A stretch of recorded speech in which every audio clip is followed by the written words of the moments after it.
2056 ধর্মনগর বিধানসভা কেন্দ্রের উপনির্বাচনে জয়ের লক্ষ্যে বিজেপি সর্বশক্তি দিয়ে জুটিয়েছে। বিজেপি প্রার্থীর সমর্থনে ভোট প্রচারে মেয়র দীপক মজুমদার।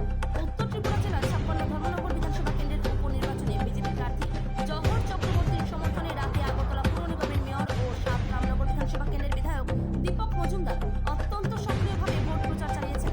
ধর্মনগর বিজেপির দলীয় কার্যালয়ে মন্ত্রী সুধাংশু দাস এবং বিধায়ক যাদব লাল নাথের উপস্থিতিতে দলীয় কার্যালয়ে বিজেপি প্রার্থীকে জয়ী করার লক্ষ্যে নির্বাচনী রণকৌশল নিয়ে বৈঠক হয়। মেয়র এবং বিজেপি প্রার্থীর হাত ধরে 3টি পরিবারের 15 জন ভোটার সিপিআইএম দল ছেড়ে বিজেপিতে যোগদান করেছেন। 49 ও 50 নম্বর নির্বাচনী বুথ অফিসের ও আনুষ্ঠানিক উদ্বোধন করা হয়েছে। প্রয়াত ত্রিপুরা বিধানসভার অধ্যক্ষ তথা বিধায়ক বিশ্ববন্ধু সেনের বাড়িতে গিয়ে তার পরিবারের সদস্যদের সাথে সাক্ষাৎ করেন মেয়র দীপক মজুমদার। প্রচার শেষে বিজেপি প্রার্থী জহর চক্রবর্তী ও ওনার সহধর্মিনী তথা ত্রিপুরা মহিলা কমিশনের প্রাক্তন চেয়ারপারসন কল্যাণী গোস্বামী রাতে মেয়রকে পুষ্পস্তবক দিয়ে সম্বর্ধনা জানিয়ে দীর্ঘক্ষণ আলোচনার পর পরবর্তী সময় একসাথে বসে নৈশভোজ করেন। ত্রিপুরা থেকে বিক্রম কর্মকারী রিপোর্ট। ধর্মনগর উত্তর ত্রিপুরা এবং ত্রিপুরাবাসী সবাইকে আমার শ্রদ্ধা, অভিনন্দন এবং নমস্কার নিবেদন করছি।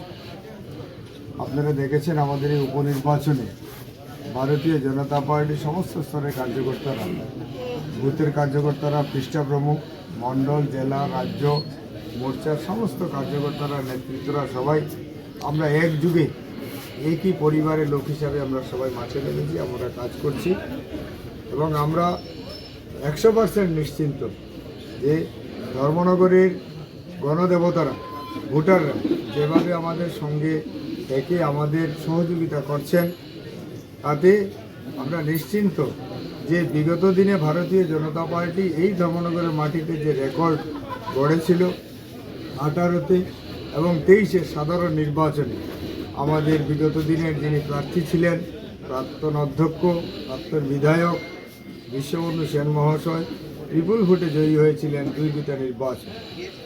এবং আপনারা দেখবেন গণদেবতারা চাইছেন যে বিগত দিনের সমস্ত রেকর্ড ভেঙে এইবার উপনির্বাচনে একটা নতুন রেকর্ড তৈরি করবেন। সেই লক্ষ্যেই সাধারণ গণদেবতারা তৈরি হয়ে আছেন। ওনারা সুযোগ চাইছেন কখন 9 তারিখ আসবে এবং ভারতীয় জনতা পার্টি যে প্রতীক চিহ্ন পদ্মফুল, সেই পদ্মফুল চিহ্নে বুতাম টিপে ধর্মনগর থেকে একটা পদ্মফুল আমাদের রাজ্যের মাননীয় মুখ্যমন্ত্রী প্রফেসর ডক্টর মানিক সাহা মহোদয়কে উপহার দেওয়ার জন্য এবং আমাদের প্রদেশের সম্মানীয় প্রদেশ সভাপতি তথা সাংসদ রাজীব ভট্টাচার্য মহোদয়কে উপহার দেওয়ার জন্য আমাদের সমস্ত কার্যকর্তারা প্রস্তুত এবং ভোটাররাও প্রস্তুত এবং শুধুমাত্র সময়ের অপেক্ষা মাত্র। কিন্তু প্রকৃতি নিয়ম মানতেই হবে, জন্মিলে মরিতে হবে, কে কোথাও অমর হবে। পৃথিবীতে কেউ অমর থাকে না, কিন্তু কিছু মৃত্যু সত্যি আমাদেরকে ব্যতীত করে দুঃখ দিয়ে যায়। তার মধ্যে একটা আমাদের প্রয়াত বিশ্ববন্ধু সেন।